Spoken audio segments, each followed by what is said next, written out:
بسم اللہ الرحمن الرحیم۔ السلام علیکم ناظرین، آج کا ہمارا عنوان ہے اللہ تعالیٰ نے بنی کنانہ سے بنی قریش کو چنا۔ فہر بن مالک کے ساتھ آپ صلی اللہ علیہ وآلہ وسلم کا رشتہ 11ویں پشت پر ملتا ہے۔ فہر بن مالک ضرورت مند لوگوں کو تلاش کر کے ان کی مدد کرتے۔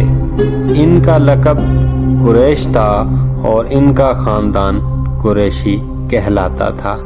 اسی وجہ سے حضور سرور کائنات حضرت محمد مصطفیٰ صلی اللہ علیہ وآلہ وسلم کو قریشی بھی کہا جاتا ہے۔ ایک روایت کے مطابق ان کی والدہ نے ان کا نام قریشی رکھا تھا۔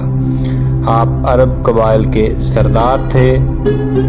اسی طرح 10ویں پشت پر آپ صلی اللہ علیہ وآلہ وسلم کا سلسلہ نسب غالب بن فہر، اور اسی طرح 9ویں پر لوئی بن غالب، 8ویں پر کہب بن لوئی، 7ویں پر مرہ بن کہب، 6ٹھی پشت پر کلاب بن مرہ۔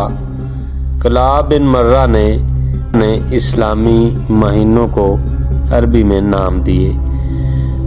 5ویں پشت پر آپ صلی اللہ علیہ وآلہ وسلم کا سلسلہ نسب قصا بن کلاب سے ملتا ہے، اور 4تھی پشت پر عبد مناف سے۔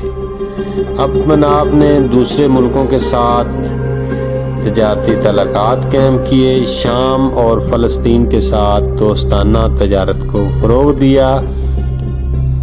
عبد مناف کے 4 بیٹے تھے، نوفل، ہاشم، مطلب اور عبد شمس۔